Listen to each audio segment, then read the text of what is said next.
Alhamdulillah Rabbil Alameen. Today on the program we are going to do a topic that I know that if we open up our minds and we try to internalize, it will be of benefit to us, not just on earth, but even in Jannah, because it will do us a lot of good.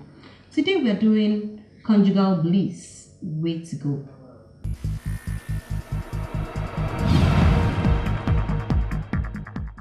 Today we are going to be talking on conjugal bliss, way to go. To do this chit chatting with me today, I have Sister Sakina. Assalamu alaikum wa rahmatullahi wa barakatuh. Sister Toyiba. Assalamu alaikum wa rahmatullahi wa barakatuh. Sister Gania. Assalamu alaikum wa rahmatullahi wa barakatuh. MashaAllah.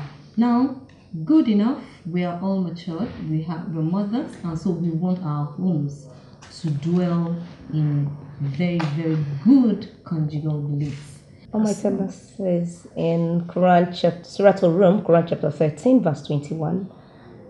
أعوذ بالله من الشيطان الرجيم بسم الله الرحمن الرحيم ومن آياته أن خلقكم من أنفسكم أزواجا لتسكنوا إليها وجعل بينكم مودة ورحمة. That among his signs is that he has created for you mates amongst yourselves in which you find tranquility, and he has placed love and mercy in your hearts. And these are signs for those who believe.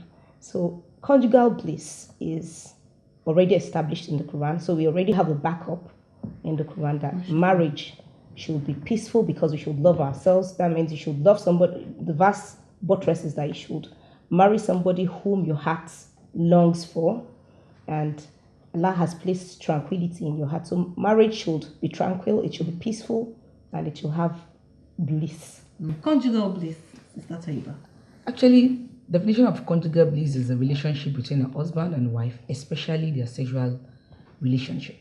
And when we say literally, what is marriage between a man and a woman? A man can have a male friend, a male can have a woman friend, that they're just friends. But what makes it marriage is a sexual relationship, is a sexual bond. Because that is why we're saying we should not mix it up with, we're not getting married because of children. Yeah. That is not what makes it spectacular. But this intimacy is the main thing. And it's unfortunate that this thing that is actually important is what many people are taking for granted and is affecting so many homes. And it's unfortunate that we shy away from discussing it, even from discussing with our spouse, not to talk of even discussing it outside. Some men, they can discuss it within themselves, but we ladies are on the receiving end. We find it difficult, especially if you have children. Who will you tell that my husband is not sexually active? They will term you to be another thing. So this have been a major problem in so many homes, and we shy away from discussing. Okay. So I think it's high time we'll come up and actually spice up our marriage and discuss our sexual relationship. Discuss it we will today. Right. So, Sister Gania. Marriage is a contract that has a legal binding. And when you look at the crux of getting married, like she has rightly said, it's not only procreation, the consummation. That's why even Rasulullah says, if you cannot get married, keep fasting. You understand? And the underlying factor of keeping fasting is because the blood flows. Yeah, we're humans. We are humans. Even Rasulullah he was with his Swahaba one day, and he saw a lady passing by, and he quickly went inside. After a couple of minutes, he came outside again. The Swahaba was asking him, Rasulullah, where did you go to? He said, wow, I saw a lady just passed, and I went inside to go and do what is halal. What I'm supposed to do that is a ram with the lady, I went to go and do it with Aisha inside. So you can't rule it out. When you have the conjugal, the peaceful conjugal bliss that you're supposed to have, you have serenity of the heart, you have tranquility of the heart. You feel complete. Exactly. In fact, they said half of faith. That is marriage. And usually in this part of the society, well, everywhere, usually the steam boils when the two partners are planning to get married. The love is so high. I can't eat without her. I can't sleep without her. I can't talk without her.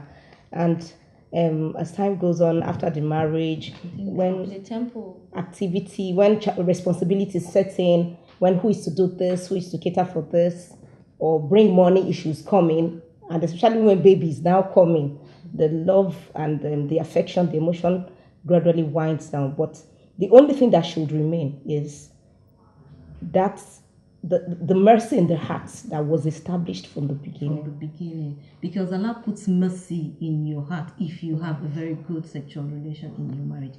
Now, we can see the rate of divorce very high.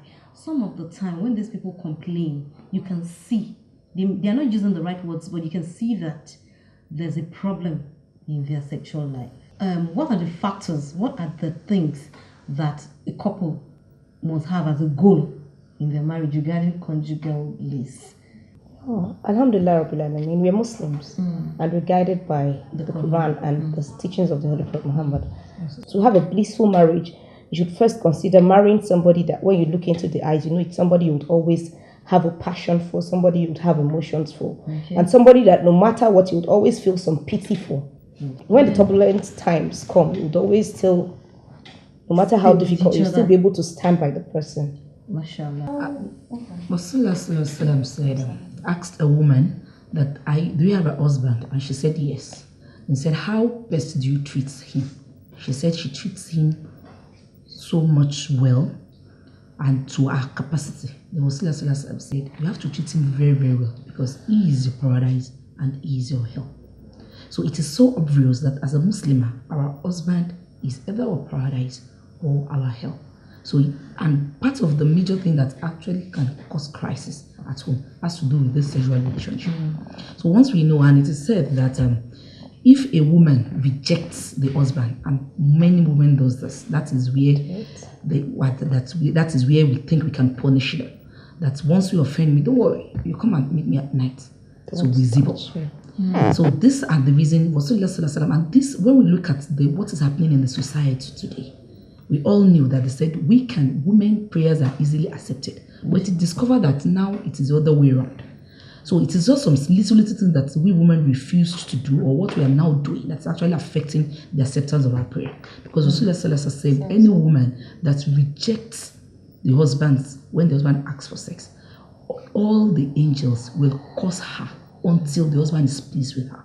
We know how much the angels are. How can we stand just the curse of one angel? So most of us, so we all know that if we want, then there's another hadith of Rasulullah that said, you can never fulfill your duty to Allah unless and until you fulfill your duty to your husband. And you know we are very, very wise and intelligent. So we say, what are the duties? I wash his clothes, I cook his food, I take care of his children. Those are the duties. Rasulullah said it in that hadith, that unless you fulfill the duty towards your husband, even when he asks for sex, when you are sitting on a saddle is something that is on a horse that you are not comfortable with. So that means even when you are not comfortable, so we can see how great this is. The beautiful part of it is, if you are even a woman and you are the one that invites your husband, that you don't even wait for him to ask, you are the one that invites him, there's a special reward for you. So you can say you are imagining that you are actually winning the pleasure of Allah, you're actually getting a special reward for that, and you're actually even elongating your life, because sex actually is very good for women. It makes you live longer.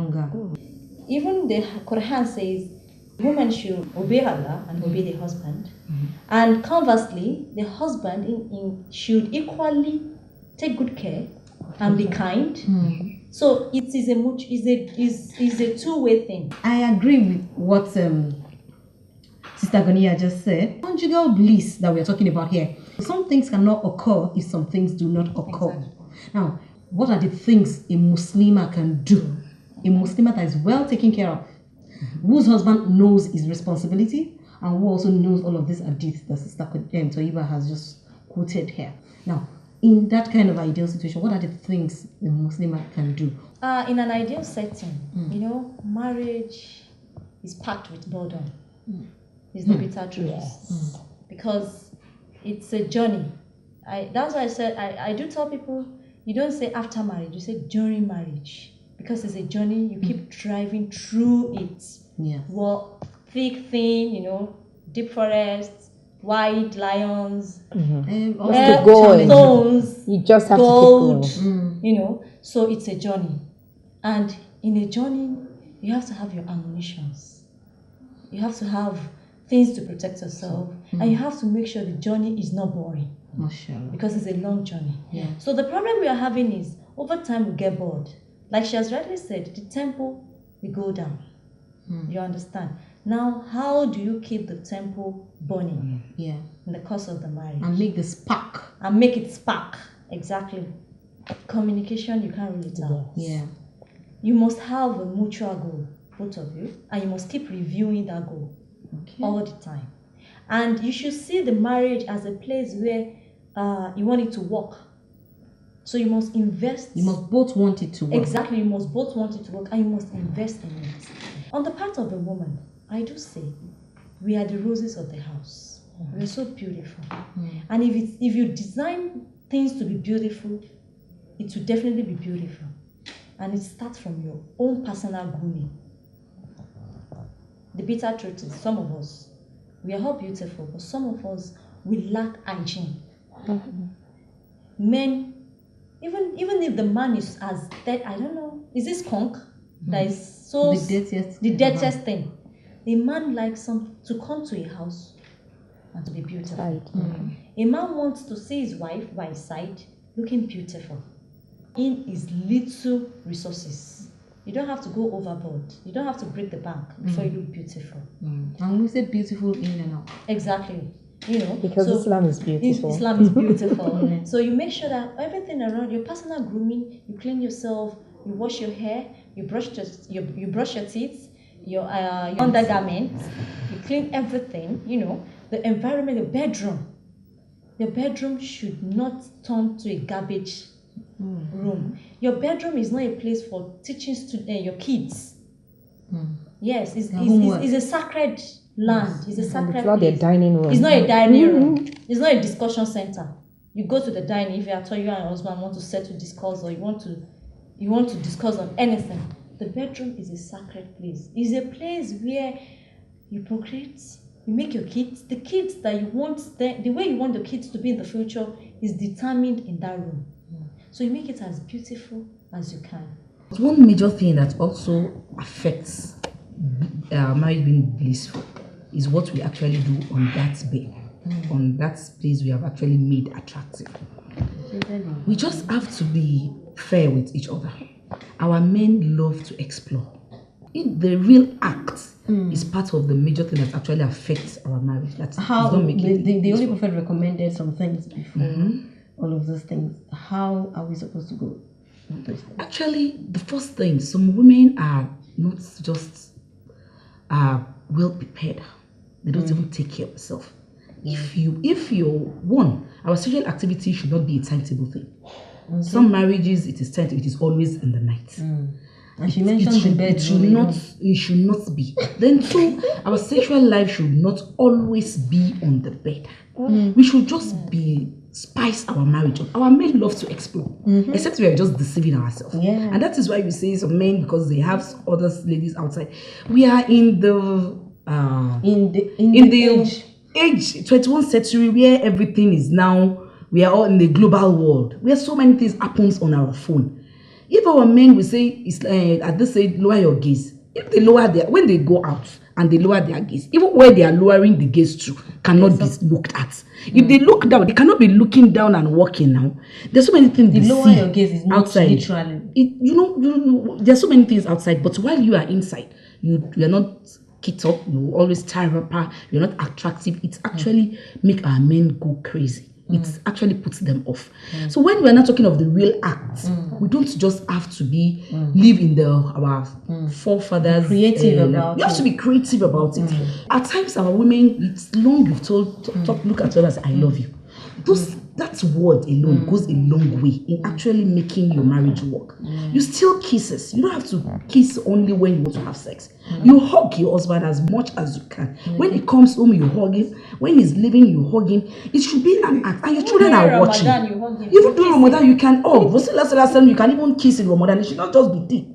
So most of us, we shy away from this thing and we just expect that our conjugal marriage should just go like that. There is no how you make your man happy that you won't. We have this power. We should be dynamic. We should be creative in what we do. We should look good to our husband always. Our women are dying. Our men too are dying silently because we fail to actually emotionally we fail to discuss things that some people are innocent. They don't even know it. But if we are shying away from some important thing, then we always live in the past. Because in the Quran, Allah himself that created us knows us. And he said, your women are your tilts. You can go into them To seek comfort. to seek comfort. Your women are your tilts. So what a tilt means, I don't know anybody that can define the definition, giving me the definition of a tilt. That is where you can find succor, you can be comfortable, you can do anything that will suit your husband. The word tilt she mentioned is somewhere you run to seek refuge and you feel comfortable, meaning that your home should always be receptive. As a wife, you should always find a way of making your home a paradise for your husband. I always wonder how somebody will be calling her husband daddy or the wife mommy. Because your mommy. I wonder. You always look mommy now. Because your dad is a father to a child and is not my father. If you cannot call him by his first name, out of respect, because of our cultural and ethnic environment, you can look for names, sweet names. You can deduct a name out of probably what he likes. You understand? You can deduct a name out of flower. You can use a name out of, for example, kingly, exactly. For example, you can use artists. You can use MD, my dear. You can use sweethearts. You can use honey. You can use olomi. All of these things are still allowed. And they are halal. Mashallah. We'll take a short break now to take read a book and then the facts for the week. Inshallah, we'll be right back. Fortunate is he. Fortunate. This program is in memory of Ajiya Fauziya Kende Lola Hali. May Allah grant her Al-Jannah Firdaus. Ameen. His thoughts of Allah and Judgment Day. On our Read a Book segment today, we shall be recommending to you this 154-page book titled Marital Discord, Causes and Cure, written by Majdi Muhammad Al-Shawawi. According to this book, a blissful marriage is both stable and peaceful. It abounds with mutual love, compassion and mercy, while disagreement and discourse are reduced to a minimum level. This is not to say that a blissful marriage is altogether free from problems and disagreements between husband and wife. At least some disagreements are inevitable while some are not. The difference is that some couples know how to cope with and solve disagreements that arise so often, whereas other couples don't know how to. Islam provides the groundwork for a happy marriage as long as both husband and wife adhere to Islam's teaching and as long as they observe Allah's commands and prohibitions. They will share a happy life together. Take this book today and set a value-adding standard for your marriage. Remember, readers are leaders.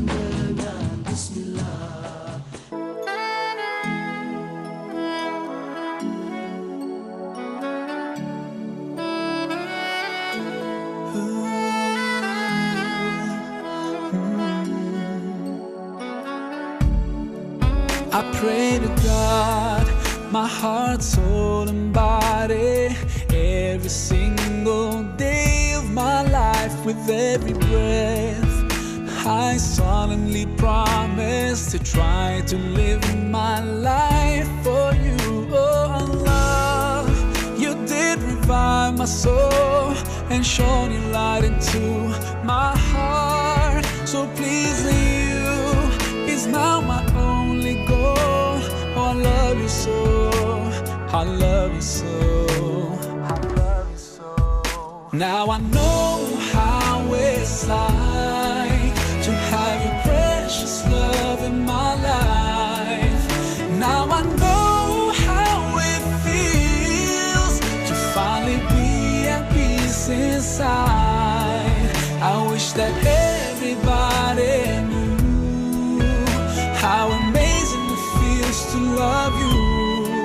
I wish that everyone could see how your love has set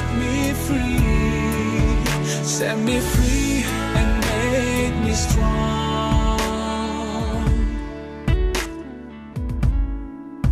Oh Allah, I'm forever grateful to you. Whatever I say can never be enough. You gave me strength to overcome my uncertainties and stand firm against all the odds. You are the one who did revive my soul. You shone your light into my heart. So pleasing you is now my only goal. Oh, I love you so, I love you so, I love you so. Now I know how it's like to have your precious love in my life. Now I know how it feels to finally be at peace inside. I wish that everybody knew how amazing it feels to love you. I wish that everyone could see how your love has set me free and made me strong.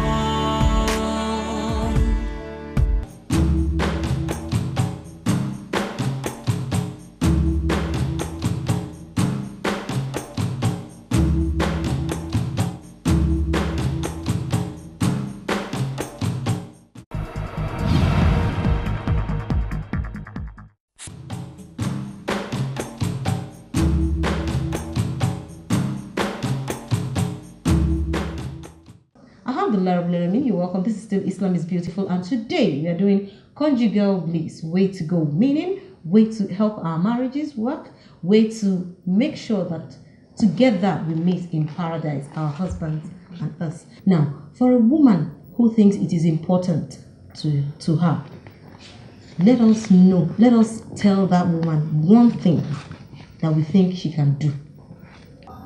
Well, I think one of the major things that affects us mostly is that we are shy. Okay. Just with our spouse. So we cannot express ourselves. We find it difficult to even amongst ourselves. Yes. Why do we think women go into menopause, and once they're into menopause, they start getting old, their body starts shrinking and whatever? It's because they have stopped secreting estrogen. So while we are not yet in your menopause,